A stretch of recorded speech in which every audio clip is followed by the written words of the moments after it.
Allahumma arinal haqqa haqqan warzuqna ittiba'ah wa arinal batila batilan warzuqna ijtinabah wa la taj'alhu multabisan 'alaina fanadil. Allahumma ja'alna mimman yastami'ul qawla fayattabi'u ahsanah fa innaka waliyyu dzalika wal qadiru 'alaih. Allahumma faqina fid din, Allahumma faqina fid din, Allahumma faqina fid din wa 'allimna at-ta'wil. Ikhwati fid din wa akhwati fillah rahimani wa rahimakumullah. Alhamdulillah, pada malam hari ini kita masih bisa melanjutkan kajian kita dalam pembahasan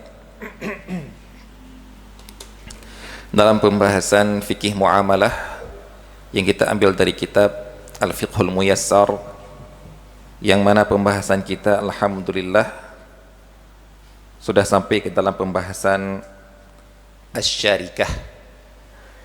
Sudah sampai ke pembahasan asy-syarikah. Asy-syarikah ini atau yang bisa dinamakan dengan syarikat atau yang bisa dinamakan dengan kerjasama, dari kata-kata syaraka, yaitu penggabungan, pencampuran. Begitu juga ketika kita mengartikan syirik kepada Allah, yaitu menjadikan Allah punya partner, kufu dalam sesembahan, menjadikan ada makhluk lain, karena yang selain Allah pasti makhluk, menjadikan makhluk lain berhak mendapatkan penyembahan sebagaimana Allah juga berhak mendapatkan penyembahan. Inilah yang dinamakan dengan syirik. Jadi menjadikan Allah dengan makhluk ada hak yang sama, dan ini merupakan kezaliman yang sangat besar, karena inna syirka la zulmun azim, kesyirikan adalah kezaliman yang sangat besar, karena kita telah menempatkan hak zat yang maha agung yang kita berikan kepada makhluknya.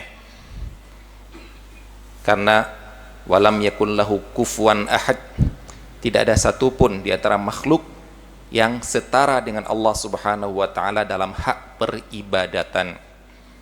Inilah dinamakan dengan syirik. Nah, begitu juga dalam bentuk syarikat, yaitu adanya pencampuran, kesetaraan, itu adalah secara bahasa. Namun karena pembahasan kita dalam muamalat, akan kita bahas apa saja syarikat, partner yang dibahas di dalam muamalat, yang dimana antara anggota yang bersarikat ini mereka punya hak yang sama. Baik, marilah kita melihat beberapa jenis syarikat.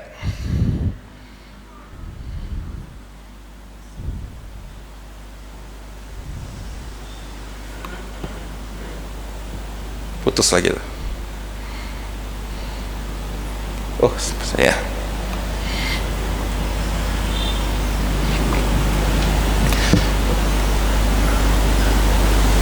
Yang pertama dinamakan dengan syarikat ibahah.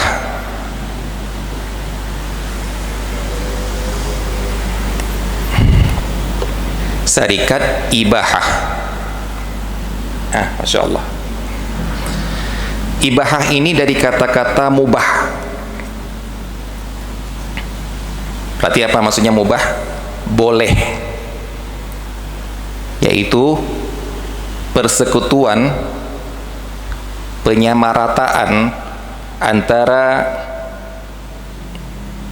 beberapa orang yang membolehkan, perserikatan itu membolehkan untuk menggunakan sesuatu. Apa yang sesuatu itu dimaksudkan? Yang dimaksudkan sesuatu itu adalah fasilitas umum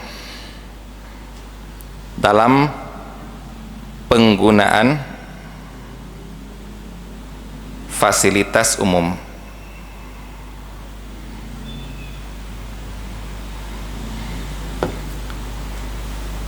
Ini dinamakan dengan syarikat ibahah.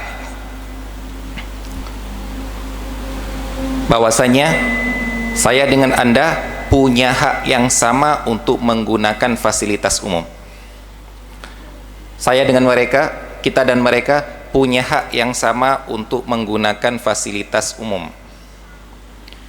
Dan yang berarti tidak boleh saya melarang orang lain untuk menggunakan fasilitas umum sebagaimana orang lain juga melarang saya untuk menggunakan fasilitas umum, dan tidak boleh saya meminta bayaran dari orang lain untuk menggunakan fasilitas umum. Kenapa?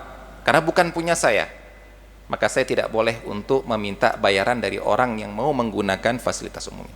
Gak boleh saya mencegah orang lain untuk menggunakannya, karena dia juga punya hak yang sama dengan saya untuk menggunakannya.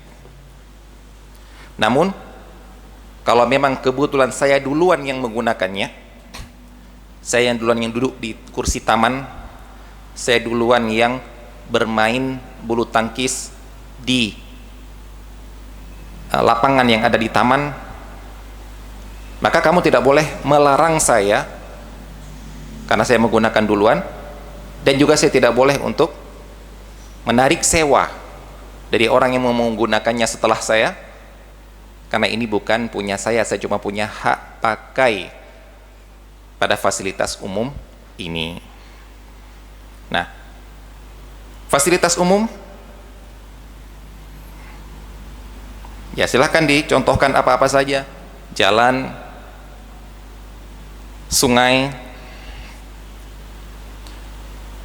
apalagi intinya semua fasilitas umum yang ada di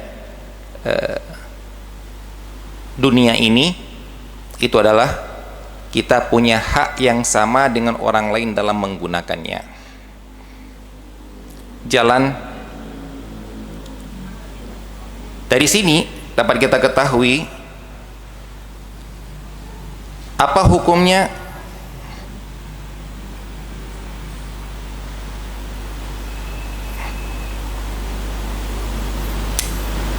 narik parkir di jalan umum.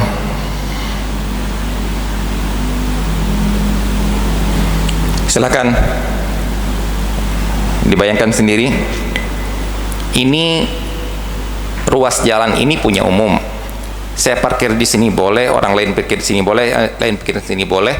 Begitu saya mau parkir di sini, ditarik uang parkir, apa hukumnya kira-kira?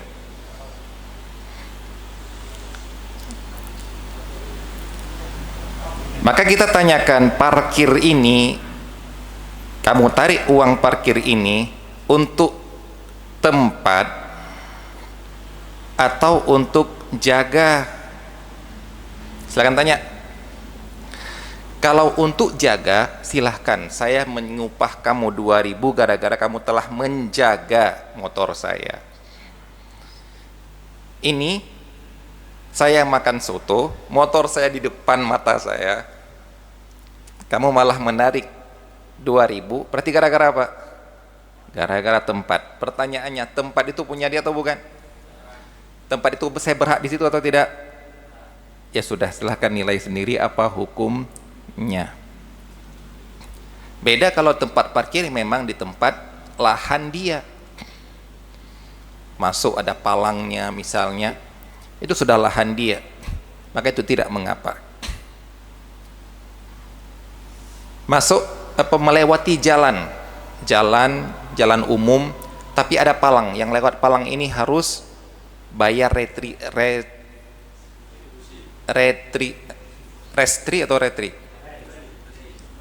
retribusi. Sebelum kita melihat boleh atau tidak, halal haram, kita tanya dulu, ini jalan kamu atau bukan? Kalau jalan kamu, silakan kamu tarik. Kalau bukan, ya jangan ditarik. Kalau kebetulan saya punya lahan yang berada di tengah-tengah dua jalan, sehingga saya punya inisiatif membuat jalan di atas lahan tanah saya, menembus jalan di sana.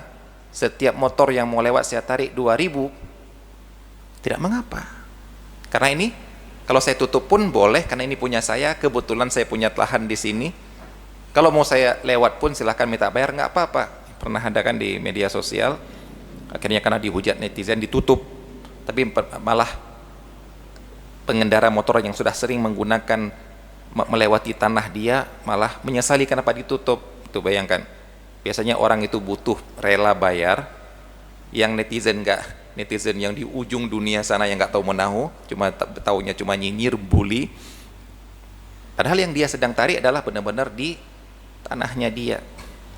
Orang yang membuat jembatan di atas sungai, benar sungai milik umum, tapi jembatan kan saya yang bikin. Kalau kamu mau lewat silahkan, kalau kamu nggak mau lewat silahkan, itu ada jembatan umum milik umum. Kalau mau lewat di sini 2.000.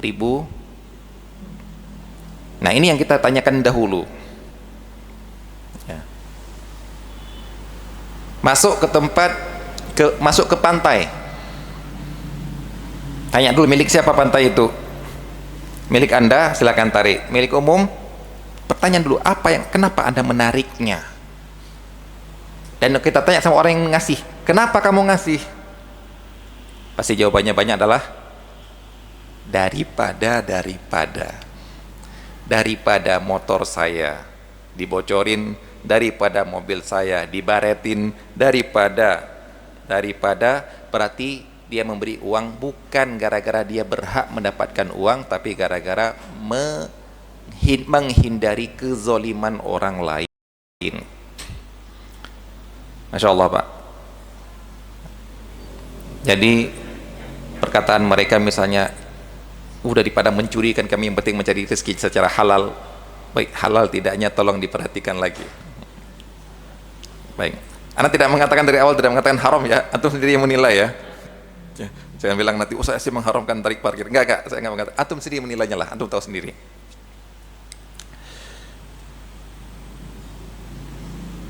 Apa hukumnya pasang terop?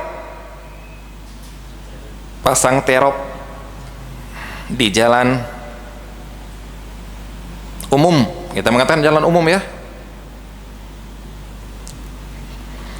yang mana sebelum terop itu ada tulisan maaf,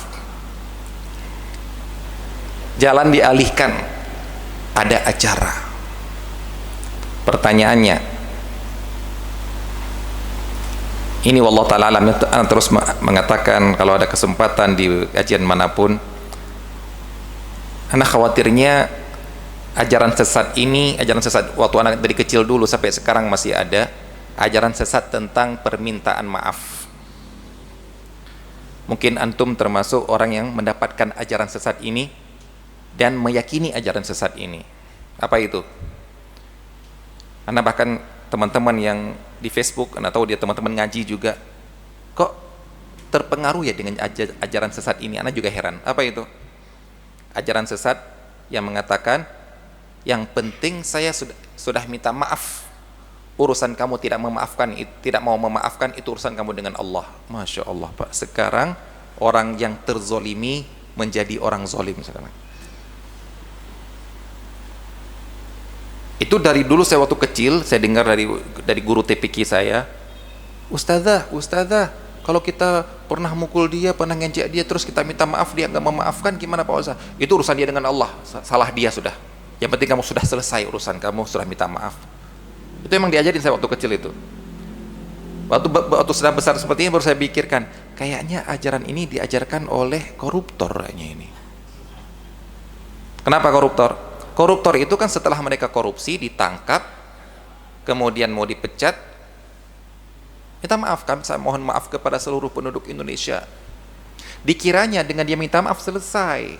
Kamu yang tidak memaafkan, kamu yang salah sekarang. Urusan kamu dengan Allah, urusan saya sudah selesai. Masya Allah, enak sekali. Ternyata itu ajaran sesat. Yang benar apa? Yang benar, memaafkan itu tidak wajib. Kalau memaafkan wajib, maka tidak ada hukum qisas. Iya kan? Kamu membunuh dia dengan sengaja, maafkan ini. Gak maafkan, salah kamu, harus maafkan. Gak ada hukum qisas, selesai sudah. Gak ada hukum qadzaf, orang menuduh kamu harus kamu maafkan, gak ada. Yang ada adalah maafkan tidak qisas.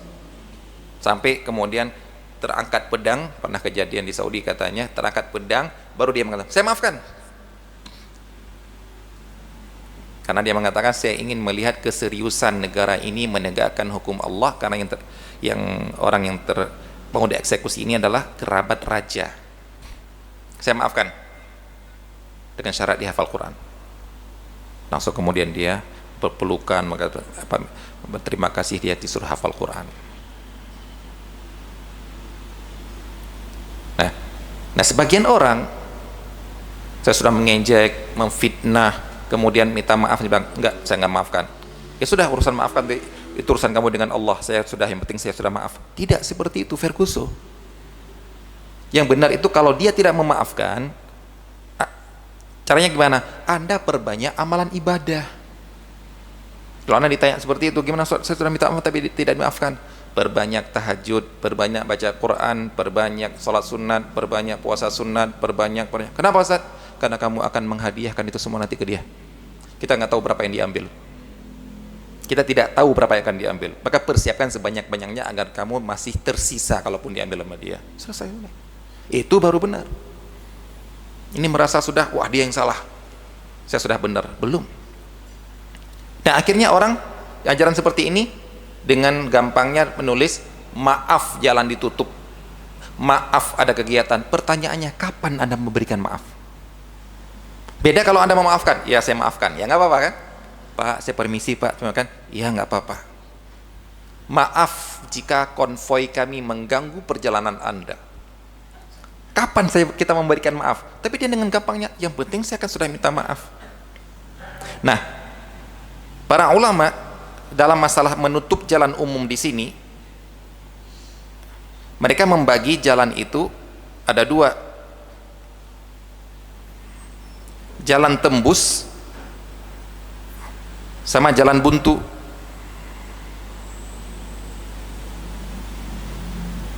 Jalan tembus itu apa? Jalan yang bisa ditembusi oleh semua orang.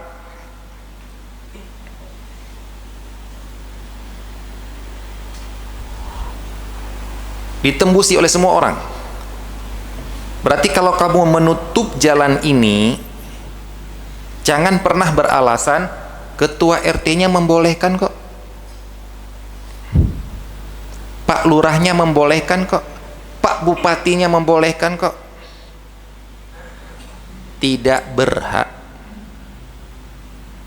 Pertanyaannya, emangnya kalau Pak Lurah membolehkan kezaliman berarti jadi boleh? Kita tanyakan seperti itu. Kalau Pak Bupati membolehkan berbuat zalim berarti jadi boleh. Karena apa? Karena tanah ini bukan milik orang yang di sini. Semua orang boleh lewat. Mau dari ujung dunia sana, boleh untuk lewat jadi jalan ini. Jadi jangan alasan dibolehkan oleh RT ini, tidak. Kenapa? Ini namanya at-tariqul mumfid, jalan tembus. Beda dengan jalan buntu.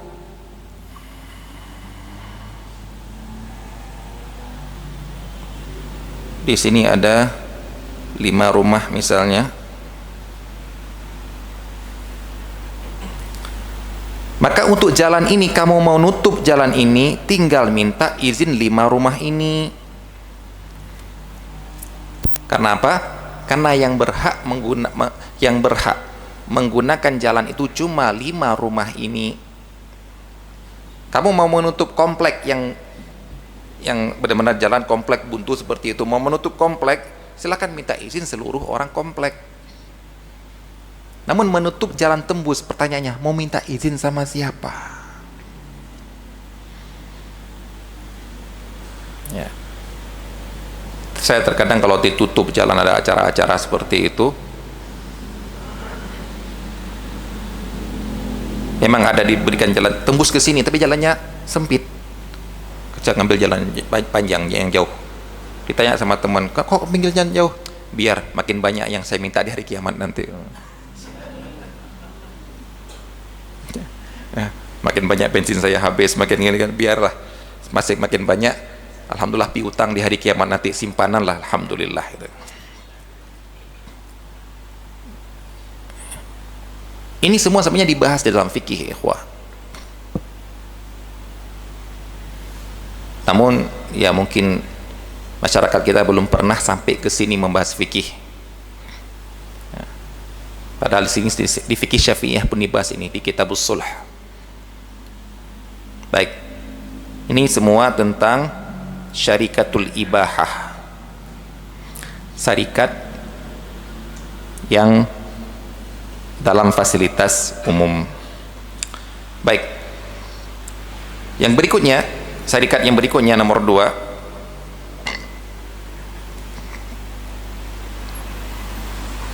syarikat amlak. Amlak ini dari kata-kata milkun. Apa amlak? Kepemilikan.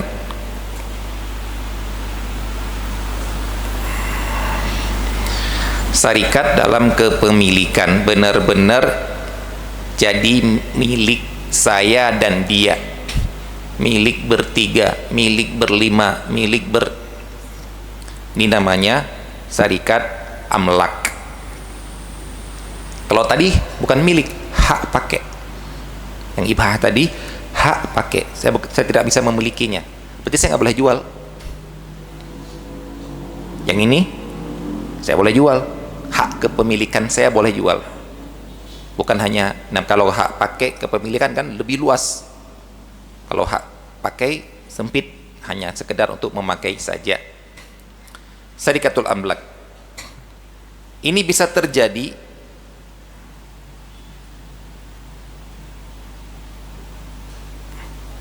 Anda bisa menjadi syarikat amlak dengan seseorang. Anda sama saya bisa menjadi partneran dalam kepemilikan sebuah benda. Itu bisa terjadi dengan 2 cara. Yang pertama, otomatis. Lawan otomatis apa? Manual ya. Itu bengkel itu. Dalam masalah muamalat, untuk kepemilikan sesuatu, ada yang otomatis, ada yang dengan akad. Maksudnya apa? Maksud otomatis adalah ridho tidak ridho Anda memilikinya, sudah. Kalau akad butuh ridho. Nggak ada yang namanya akad tanpa ridho. Itu namanya pemaksaan. Dan pemaksaan itu ya tidak boleh kalau memang pemaksaan tanpa hak yang dibenarkan oleh syariat. Jadi orang melakukan akad itu ada ridho yang otomatis menjadi kepemilikan walaupun tidak ridho. Itu dinamakan otomatis, dimaksud otomatis di situ. Maksudnya adalah tanpa ridho Anda sudah memilikinya bersama dia. Apa contohnya di sini? Ini dibahas di dalam masalah waris.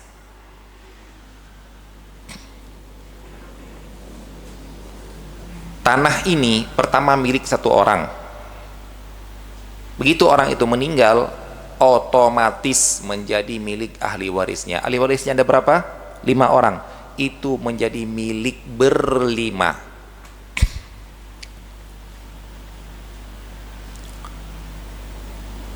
Oh, saya nggak ridho bersama dia. Nggak ridho. Itu tetap punya kamu berlima. Kalau kamu nggak mau, maka jual bagian kamu. Saya nggak suka sama saudara saya itu. Saya nggak suka berpartner sama paman saya, karena paman saya juga termasuk menjadi ahli waris itu. Nggak mau, jual ke dia. Bukan berarti kalau kamu nggak mau dia boleh diusir, enggak. Bukan berarti misalnya saya nggak mau dengan kamu, berarti kamu nggak boleh jadi ahli waris. Tanah ini hanya saya yang berhak untuk memilikinya. Tidak berlaku itu. Kalau kamu tidak mau, beli hak dia atau jual hak kamu, nah itu jalannya. Karena itu sudah menjadi milik kamu. Lihat ya, kepemilikan milik kamu secara otomatis. Adapun secara akad,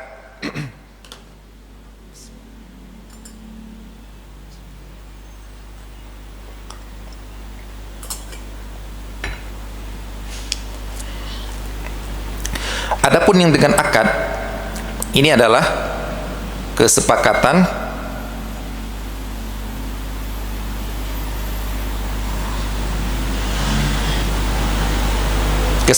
dengan ridho. Apa contohnya?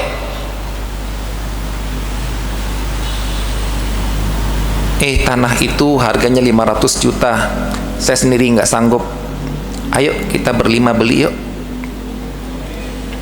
Oh ya, saya 200 juta, saya 100 juta, saya 50 juta, saya 75 juta, saya 25 juta misalnya.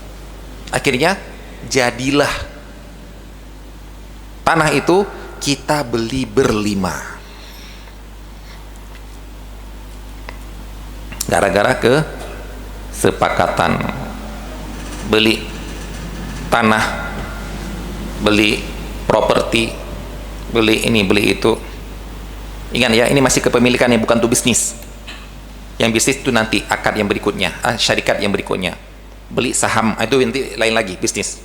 Ini kepemilikan. Mobil, properti, tanah, kebun, peternakan. Baik. Nah, untuk syarikatul amlak ini, di antara konsekuensinya adalah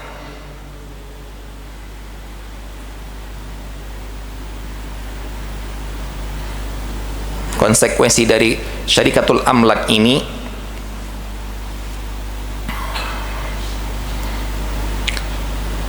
kepemilikan mereka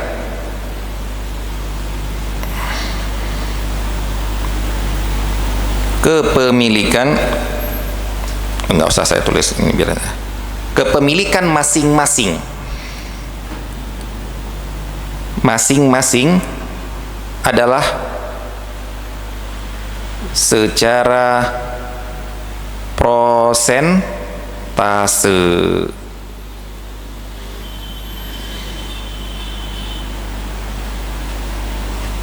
Ataupun yang dinamakan dalam bahasa Arab musya'. Kepemilikan saya di bagian ini adalah secara prosentase. Prosentase waris itu bagaimana?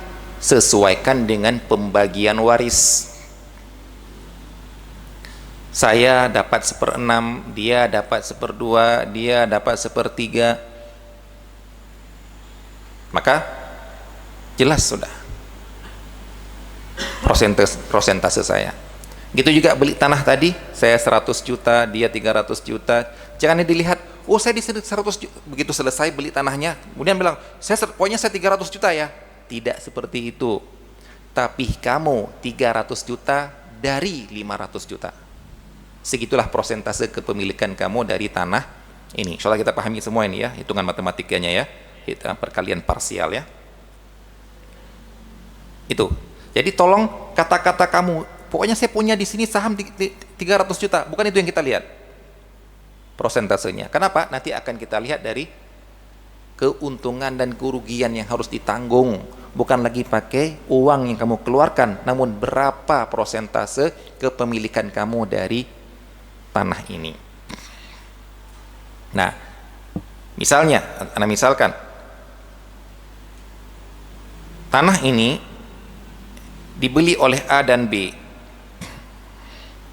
Harga tanah ini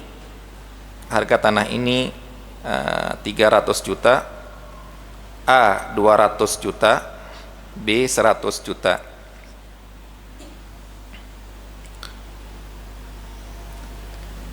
Berarti si A punya 2/3, si B punya 1/3 dari tanah itu. Pertanyaannya sekarang, bila tanah ini kemudian longsor di sini, misal, siapa yang rugi? Rugi kedua-duanya. Senilai dengan prosentase kepemilikannya. Bila ditemukan emas di sini,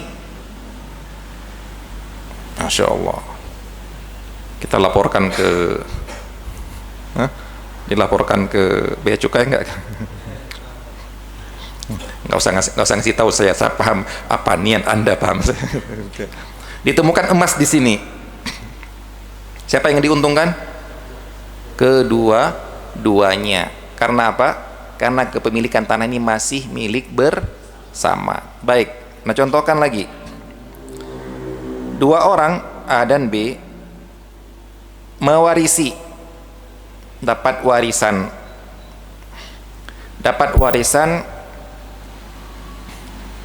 masing-masing 50%, sama-sama anak laki-laki misalnya, masing 50%, dapat warisan berupa satu kandang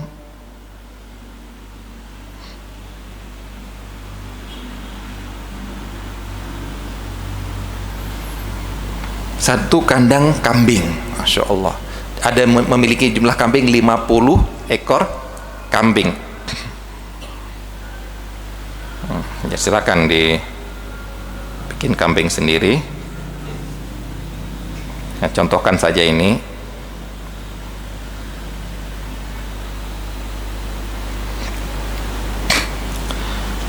Masya Allah ya, bapaknya peternak, punya kambing 50 ekor, kemudian anaknya 2 laki-laki, dapat 50% misalnya.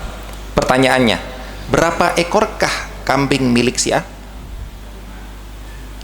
25. Berapa ekorkah kambing milik si B? 25. Salah. Nah, kan kepancing juga kan? Nah, di mana-mana saya memancing, kepancing juga, Masya Allah. Tidak ada. Anda tanya berapa ekor, salah pertanyaan itu. Yang benar adalah milik saya, Ustadz, 50%. Ustadz, 20% dari 50% dari 50 kan 25, Ustadz. Oh, tidak seperti itu syarikat. Itu hitungan matematik pembagian waktu anak-anak di anak SD, benar gitu. Ini syarikat kita bilang. Maksudnya apa? Pertanyaan saya sekarang, kalau kambing ini mati, siapa yang rugi? Kedua-duanya. Kalau kambing ini lahiran, siapa yang diuntungkan? Kalau kambing ini ternyata juara kontes sehingga harganya jadi 10 juta, siapa yang untung? Kedua-duanya. Karena masih syarikat. Nah, boleh nggak mereka kemudian untuk bersepakat, yuk kita bagi aja yuk? Itu sudah akad tersendiri lagi. Pokoknya kita punya ini berdua 50 ekor ini mau membagi secara persentase, itu sudah kesepakatan lagi yang dinamakan dengan sulh. Sulh itu adalah damai-damai. Kenapa? Pasti dan pasti kalau benda-benda seperti ini dibagi tidak akan mungkin sama rata, plek. Beda dengan uang, beda dengan beras, padi. Bapak meninggalkan padinya, bapak meninggalkan minyak nilam 5 kuintal, miliuner itu, Masya Allah. Ya, yang nyimpan minyak nilam itu seperti menyimpan emas, makin lama makin mahal. Ada teman anak yang gitu modelnya, dia, anak nyimpan minyak nilam, Ustaz. Anak nyimpan minyak atsiri ini, Ustaz. Anak nggak nyimpan emas, Ustaz. Terus emangnya kalau dijual sekarang laku, Ustaz? Itu udah orang yang paham pasaran. Kalau antum ya antum goreng aja nanti gitu. Itu masih mungkin. Kenapa? Adanya 500 liter, kita bagi insyaallah plek. Uang adanya 500 juta, plek. Tapi kalau kambing 50 ekor bisa plek enggak? Enggak. Jantan sama betinanya sudah beda harganya. Gemuk sama kurus sudah beda harganya. Tapi ada damai-damai lah. Ya, ini kamu, ini kamu. Tanah saja mau dibagi, sebenarnya tanah mau dibagi, kita ada bagi 2 gini, belum tentu sama. Jangan-jangan ini dekat dengan sungai, ini jauh dengan sungai. Jangan-jangan. Tapi boleh nggak kita bagi? Boleh, itu namanya sudah kesepakatan lagi. Nah, bagilah kemudian. Makanya Allah Ta'ala, Masya Allah ya, saya sangat tertarik dengan sebuah kesepakatan sebuah keluarga yang anak temui di Bondowoso. Dia datang ke anak, ini warisan. Dia datang, mereka mungkin, wallahualam, mungkin bertujuh mereka, A, B, C, D, E, F, G, mungkin mereka bertujuh, wallahualam, banyak orang keturunan Arab. Dia datang ke ana, Ustaz, mau tanya Ustaz. Tanya apa? Kami mendapatkan tanah warisan gini. Anak kira mau nanya pembagian waris, ternyata enggak, kalau pembagian sudah Ustaz, oleh seorang Ustaz sudah dibagi, tunjukkan ke ana. Oh ya benar kemungkinan. Terus satu mau nanya apa? Ini berapa bagian yang dibaginya? Sudah ada bagian warisnya, sudah selesai. Ini Ustaz, kami ini Ustaz, pinternya mereka, ini jalan. Ini kalau dibagi 7, nggak jadi tanah lagi, jadinya apa? Jadi got itu. Pinter mereka itu kan. Ustaz, yang mau anak tanya, Ustaz, kata dia, boleh nggak kita mau bagi gini Ustaz? Masya Allah mereka. Kita sepakat Ustaz, ini kita coupling Ustaz. Masya Allah.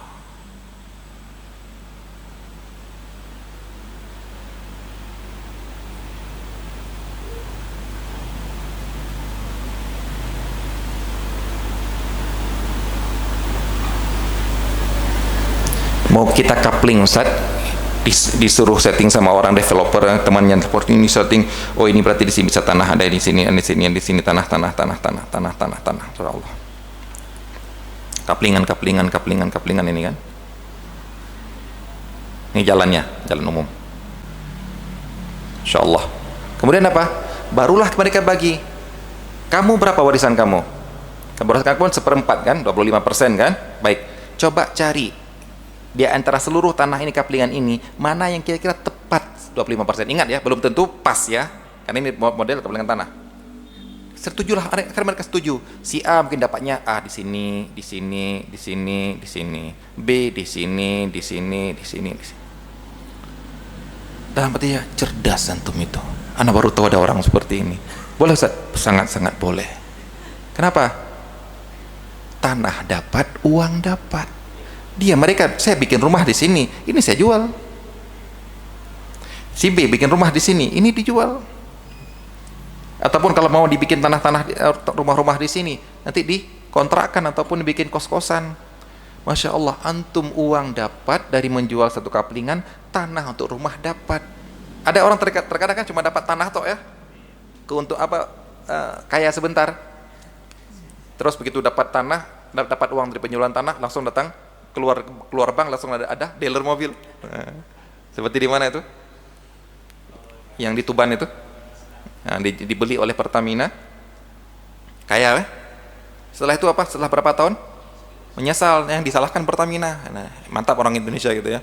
Dia jual sukarela, uangnya habis nggak tahu kemana. Yang disalahkan yang beli. Masya Allah.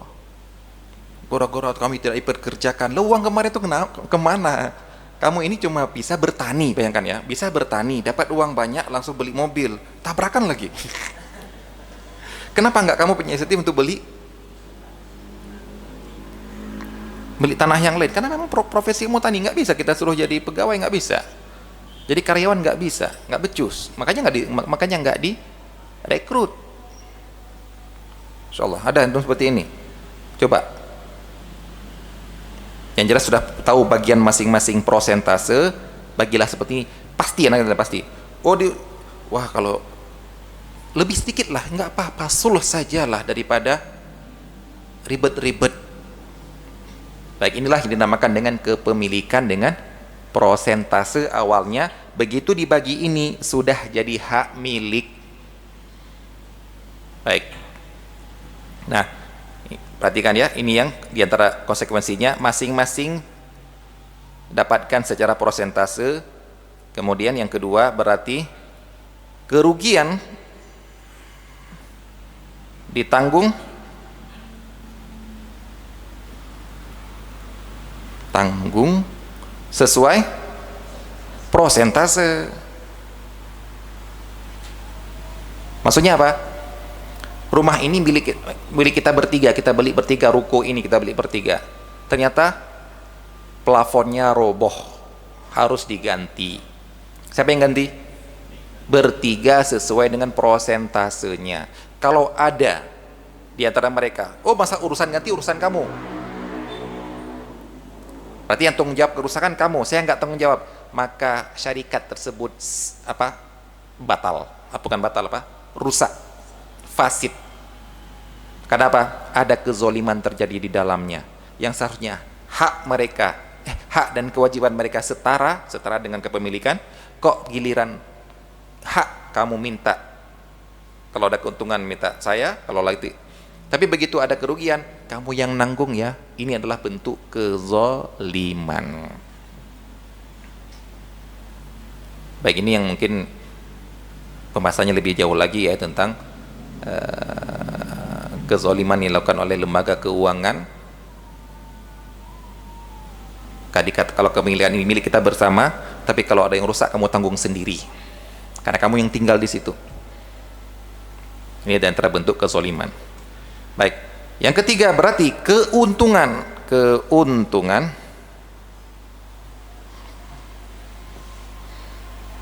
Untung, astagfirullah, didapat sesuai prosentase juga.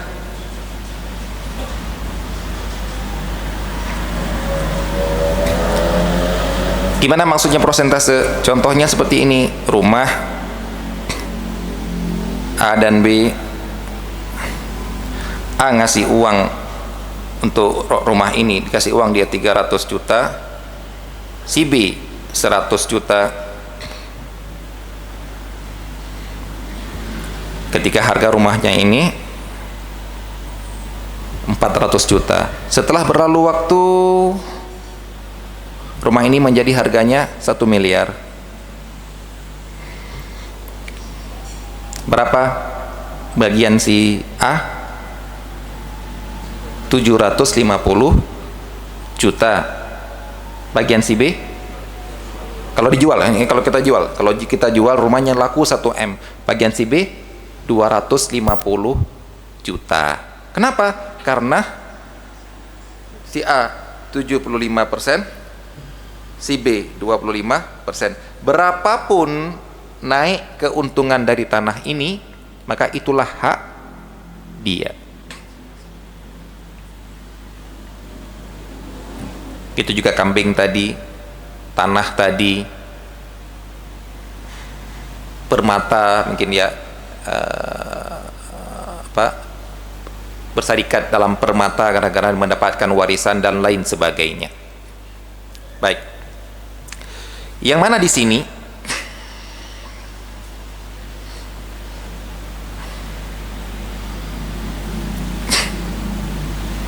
yang ingin Anda sampaikan di sini adalah sebagian yang sering terjadi dalam masalah warisan. Baik, contoh, suami istri mau beli mobil, A dan B, A suami, B istri, harga 45 juta, suami ngasih uang 35 juta, istri ngasih uang 10 juta. Milik siapakah mobil itu? Ini jangan ditertawakan pertanyaan seperti ini, gara-gara nanti ributnya ketika meninggal salah satunya. Karena si suami punya ahli waris sendiri, bapak ibunya, kalau ataupun juga saudaranya, kalau dia cuma punya anak perempuan, si istri juga ada ahli warisnya. Jadi ahli waris kalian itu bukan cuma anak kalian berdua loh. Apalagi kalau suami ini adalah duda, dia punya anak bawaan, istri punya janda, dia punya anak bawaan. Jadi tanya dulu, kepemilikan mobil ini milik siapa? Kalau kalian tetap menganggap ini syarikat, maka milik berdua. Saham suami berarti berapa? 35/45. Silakan cari persentasenya berapa. Punya istri 10/45. Itu kepemilikannya. Nah, beda halnya kalau suami mau beli mobil, istri nyumbang. Maka ketika nyumbang tanya sama istri, "Dek, ini ngasih utang atau syarikat?" Antum gitu sama istri? Enggak, kalau anak seperti itu. Dan benar tanya, "Ngasih?" Kalau ngasih berarti mobil punya saya. Baik, mobil punya saya. Kalau saya meninggal, ini warisan saya tok seluruhnya, karena kamu pernah cuma ngasih hadiah kepada suami tercinta. Utang saya bayar nanti, atau syarikat. Dan saya bilang, saya nggak mau syarikat. Ya, terus saya memutuskan, ini utang. Saya akan kembalikan ke kamu nanti berapa? 10 juta. Mau mobil ini dijual lebih mahal, mau mobil ini dijual lebih murah, gak peduli, yang penting kamu saya punya utang sama kamu 10 juta. Bisa dipahami ya? Nah, ini anda contohkan mobil, belum lagi nanti rumah, tanah. Maka kalau antum beli tanah, beli rumah sama istri, tanya, ini syarikat apa ngasih atau saya utang sama kamu? Oh syarikat, ya sudah, berarti ini milik rumah, milik berdua. Antum tidak akan bisa membawa istri kedua ke situ, karena harus minta izin istri pertama, karena ini rumahnya istri pertama juga. Benar itu. Ini rumah berdua ini. Beda kalau, "Dek, ini rumah saya." Siapapun yang kamu bawa ke sini, walaupun ibumu, harus izin sama saya. Ini antum tinggal berdua sama istri. Beli rumah berdua sama istri, terus mau ngatur-ngatur istri, gimana itu ya? Oleh kira kalau antum mau ngatur rumah milik antum, walaupun sewa. Baik, apalagi rumah istri tok, ya sudah, selamat tinggal sudah. Ya, antum harus siapkan koper di rumah, kapanpun istrinya mengomel, harus siap tidur di luar rumah. Gara-gara apa? Si istri tahu ini punya dia. Itu Masya Allah, itu konsep itu nggak ada di rumah Anda, alhamdulillah. Karena Anda bilang, ini rumah saya. Jadi antum-antum yang suami istri nutup pintu rumah gitu-gitu, gara-gara apa? Ya, rumah istri. Iya. Antum yang zolim, nggak patuh yang punya rumah. Ya, tapi kalau rumah antum, ya dia yang harus patuh sama saya. Saya pulang jam 12 malam, ya terserah saya, rumah saya. Ya, masa saya harus minta izin pulang, ketok pintu? Ya enggak lah, rumah punya saya lah. Ayo diubah konsepnya ya. Ustaz, kalau mau ngubah dari awal mau nikah Ustaz. Kalau sekarang nggak bisa ngubah lagi Ustaz. Bisa ngubah.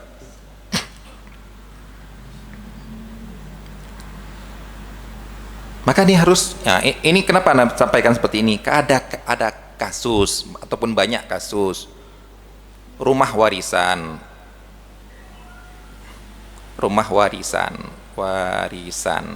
misalnya A, B, C ahli warisnya, rumah punya bapak, anaknya A, B, C, anak pertama A, B, anak kedua C, anak ketiga. Baik, begitu mau bagi warisan, anak A bilang, "Saya pernah kasih uang untuk bapak untuk rehab rumah itu." Nah, baru ngomong ketika bapak meninggal. Orang seperti ini dipukul aja oleh itu. Dulu kemana kamu? Maksudnya apa? Oh, saya kembalikan dong. Saya kadang dulu rumah ini kan pernah bikin kamar di sana, memperluas dapur, kan pernah ngasih. Rumahnya segini, lama-lama jadi segini. Rumahnya segini, rumah ada tingkat. Itu kan uang saya ngasih. Sebelum dia bagi warisan, ya itu kembalikan dong uang saya. Ataupun dia mengatakan, rumah ini ada hak saya, bukan bagi rumah bapak tok. Yang seperti ini, seperti yang Anda bilang, pukul aja lah. Maksudnya apa? Kok baru sekarang kamu ngomong? Dulu ketika kamu ngasih bapak, itu apa akadnya? Baik, pertanyaan anak seperti itu. Anak ingin mencari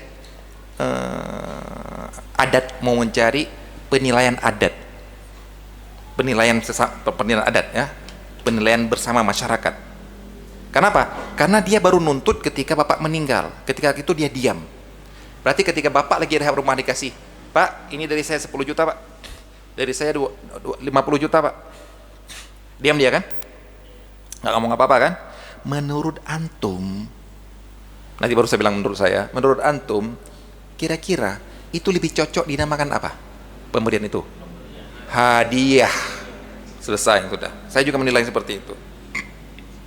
Beda dia bilang, Pak, bapak mau rehab rumah Pak ya Pak, saya ikut andil Pak ya, nanti rumah ini jadi ada persentase kepemilikan saya. Beda lagi kalau bapaknya mengiyakan, ya nggak apa-apa, berarti rumah ini awalnya 100% punya bapak, sekarang direhab, panggil tukang audit, kira-kira dengan ditambah ini, berapakah nilai rumah ini bertambah, sehingga bisa kita ambil prosentasenya, ya kan gitu. Baik, kamu memberikan hadiah atau minta menjadi partner atau utang? Ini enggak, begitu bapak masih hidup ngasih, begitu bapak meninggal, saya ada di situ, ya Allah, ini ajak ribut ini. Berarti masya Allah ya, saya pribadi menilai, bilang, Kak, karena kakak ngasihnya nggak bilang apa-apa, bapak taunya pasti itu adalah hadiah, kami juga semua pasti itu hadiah, nggak boleh nggak minta lagi Pak, enggak. Karena nampak sekali kan, nampak sekali secara zahir itu adalah hadiah. Itu biasanya. Kenapa dia ribut seperti ini? Gara-gara bapak nggak ada. Kalau ada bapak ada, dia nggak merasa ribut seperti itu, nggak ikhlas seperti sebenarnya. Ini, tolong diperhatikan. Bagi anda yang ingin menganggap itu rumah menjadi bagiannya kepemilikan anda, prosentasenya, maka akad dari awal. Ingat ya, kembali ke atas lagi nih ya. Ada yang otomatis, ada yang akad. Jangan begitu ngasihnya hadiah, begitu mau waris bilang itu persentase saya milik itu. Loh, pernah akad sama bapak nggak dulu Bang? Oh ya enggak, nah berarti sudah hadiah Bang ya. Jadi kalau seperti ini, wahai saudara-saudara yang lain, tolong kalau ada kejadian-kejadian seperti ini, daripada nanti ribut di akhir, dari awal tanya, Kak, kakak kasihkan uang untuk bapak begini ya, apa akadnya Kak? Nggak usah dipermasalahkan, saya permasalahkan Pak. Saya akan tanya sama bapak, Pak di depan, Pak, bapak dikasih nggak? Itu dikasih Pak kan? Iya emang dikasih. Masya Allah Pak, kakakmu ini baik sekali, memberi, kasih Pak ya. Kami catat sekarang, kami semua saksi, kasih Kak ya. Kenapa? Khawatir ini orang zalim ini, nanti zalimnya tapi bukan sekarang. Ya coba antum-antum seperti ini, daripada ribut nanti, ribut sekarang mending. Kenapa? Kalau ribut sekarang ada bapak yang lagi memutuskan, bapak akan bilang, ya udah kalau gitu gak usah ngasih, bapak bangun sendiri, enak kan? Selesai, daripada ribut nanti. Baik, ini yang dah di antara seperti ini. Baik, yang berikutnya, konsekuensi berikutnya adalah si konsekuensi dalam syarikatul amlak, adanya hak syuf'ah.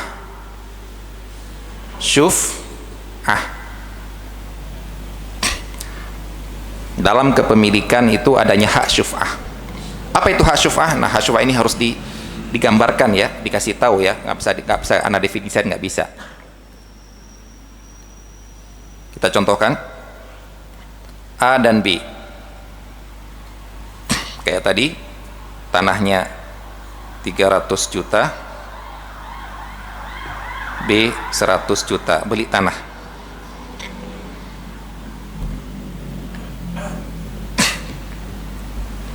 Kemudian si B mau menjual ke si C, hak dia. Perhatikan ya. Ini dia berarti di sini 75%, ini 25%. Ingin menjual hak si B ke si C. Seharga misalnya, seharga 150 juta. Seandainya si C beli 150 juta, berapakah hak si C dari tanah itu? Ya, ini kan 100 si B dijual 150, bertambah nggak hak si C untuk tanah itu? Tidak, karena yang dijual adalah hak kepemilikan sekian persen, mau harganya berapa nggak usah dilihat. Seperti misalnya Anda punya saham 1000 lembar, yang 1000 lembar ini kita katakan 1% dari saham perusahaan itu. Anda punya 1000 lembar, harga pasaran 1000 lembar ini misalnya harganya adalah 1 juta, satu lembar 1000 misalnya.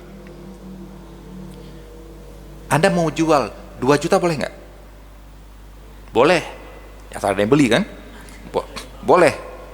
Tapi begitu Anda jual 2 juta, apakah hak kepemilikan dia dari saham dari perusahaan itu bertambah jadi 2%? Enggak, karena yang dibeli adalah 1% kepemilikan, harganya terserah kesepakatan. Saya menjual 25% hak saya jual ke kamu 150 juta. Nah, pertanyaan, lihat ini, ketika si B menjual ke si C tanpa minta izin sama si A dulu, jual ke si C tanpa izin A, tanpa izin dari si A, maka si A punya hak syuf'ah. Hak syuf'ah. Apa itu hak syuf'ah? A punya hak untuk menarik kembali hak si B yang dijual ke si C dengan harga si C beli, tanpa si C boleh untuk menambahnya.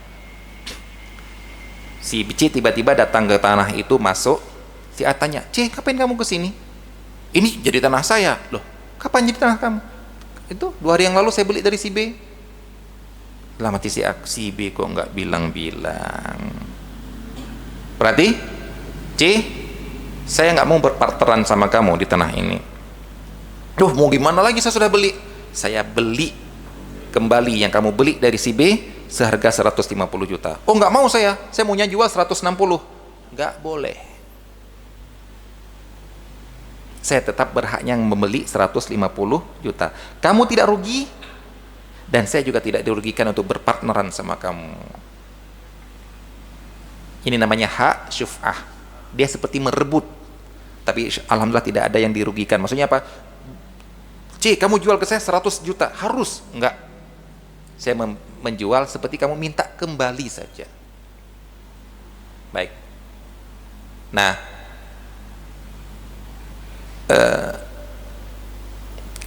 beda kalau si B sudah minta sama si A, saya mau lepas kepemilikan saya, mau beli enggak? Enggak. Ya, kalau nggak mau beli, saya mau jual ke si C ya? Nggak boleh juga. Nah, ini yang menjadi masalah kebanyakan di masalah warisan, ya kan? Kak, kita jual aja rumah ini ya. Oh, jangan.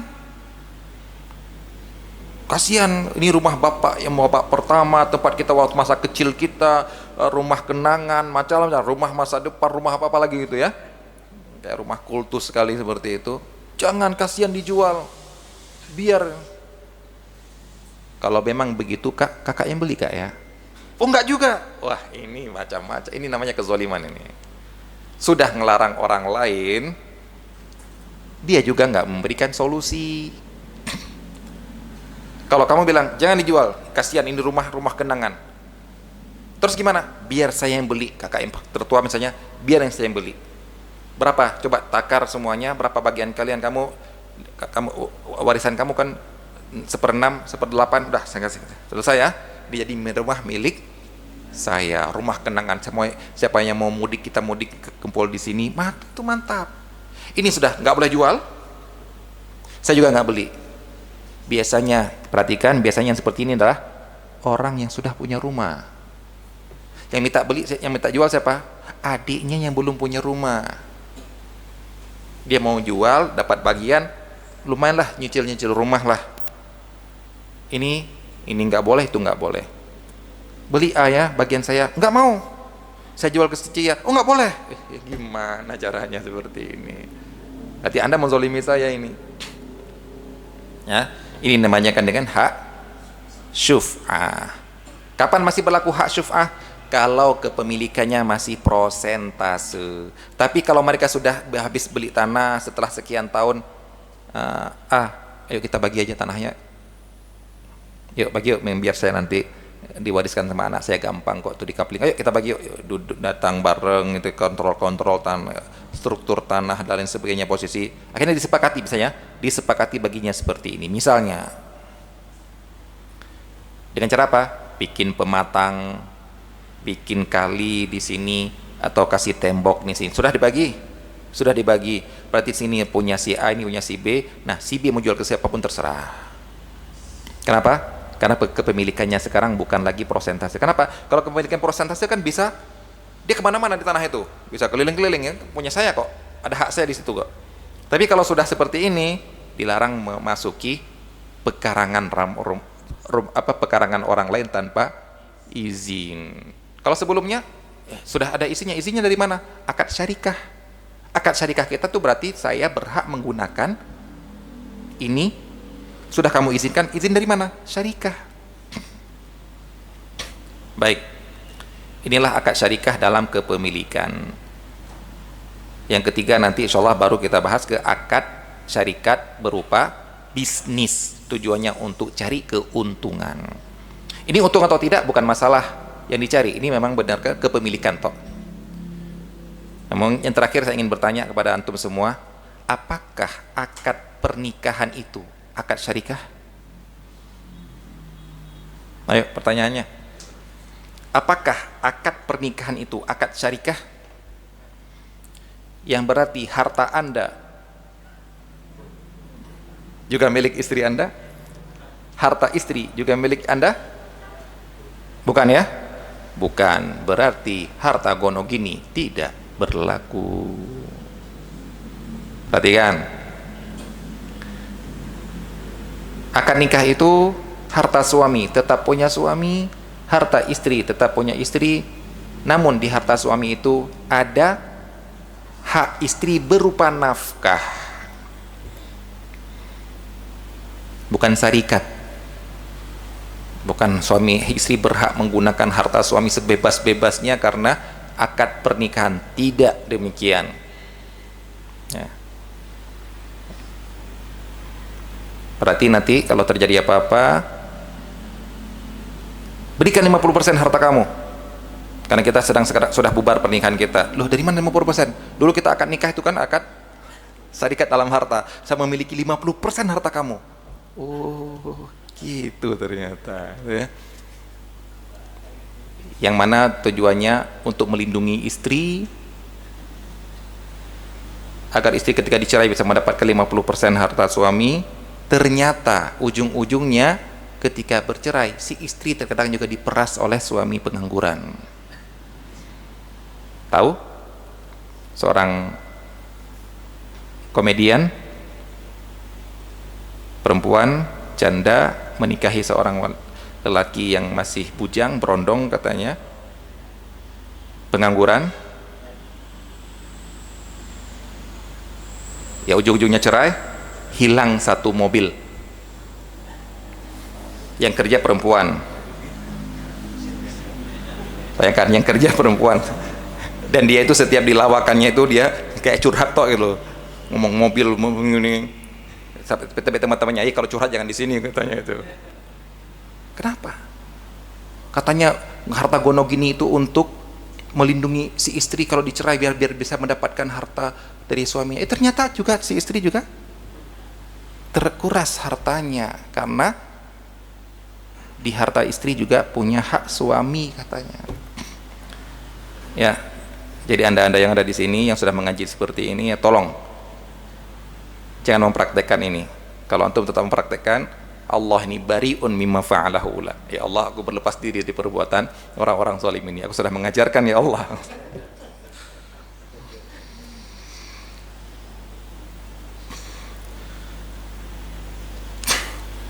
Baik, ada pertanyaan, apa hukum menerima warisan yang dihasilkan keputusan hakim pengadilan yang berpijak pada kompilasi hukum Islam bukan pada faraid yang murni? Masya Allah, Pertanyaan Ana, tahu dari mana bahwasanya hukum hukum waris yang diputuskan pada kompilasi hukum Islam tidak sesuai dengan faraid murni? Ayo, antum buktikan dulu ya. Buktikan dulu tidak sama dengan faraid asli, faraid yang syar'i, baru antum tanyakan. Tapi kalau secara global seperti ini, setahu ana tidak. Apa yang di kompilasi hukum Islam itu insya Allah sesuai. Kecuali kalau bilang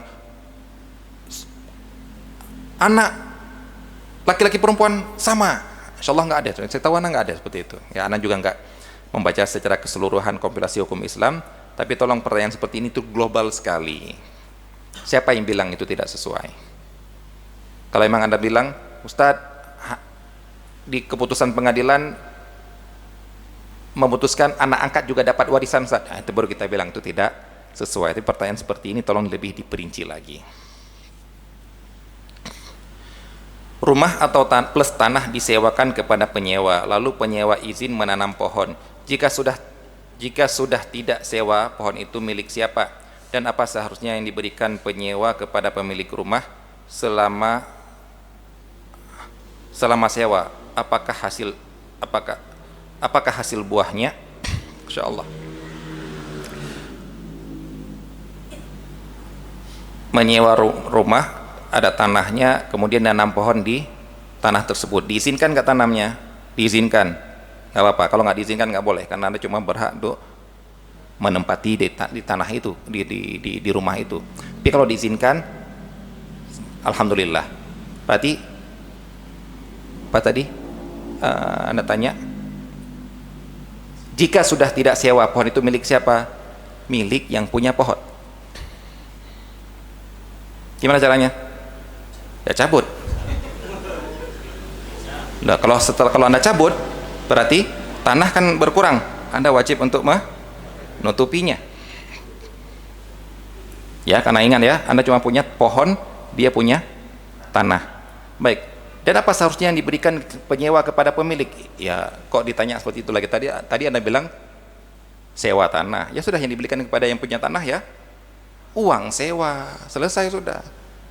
Ya, saya sudah menyewa tanah untuk selama 10 tahun untuk nanam sengon. Baik, sudah saya bayar, masa masih ngasih sengon? Jadi untuk apa Anda tanya lagi? Apa yang harusnya diberikan kepadanya? Kan sudah diberikan uang sewa. Tadi Anda bertanya sudah dikasih uang sewa. Beda kalau Anda akad sewanya adalah dengan membayar prosentase hasil dari sengon. Itu lain lagi, nanti jadinya mukhabarah atau muzara'ah. Baik, ini yang dapat kita sampaikan. Insyaallah pada kesempatan yang akan datang kita lanjut ke syarikatul uqud. Syarikat berupa investasi. Ya, dimana tujuannya adalah kita nggak miliki apa-apa. Ini toko milik kamu, nggak perlu di toko saya. Saya mempunyai uang untuk kita ambil keuntungan. Toko ini nanti akan kita jual lagi lah. Ya, bukan apa-apa. Kalau beda dengan yang tadi adalah kepemilikan. Mau naik harganya, mau turun harganya, pokoknya saya punya kambing segini, saya punya rumah segini, rumah satu ini. Baik, ini dapat kita sampaikan. Wassalamualaikum warahmatullahi wabarakatuh.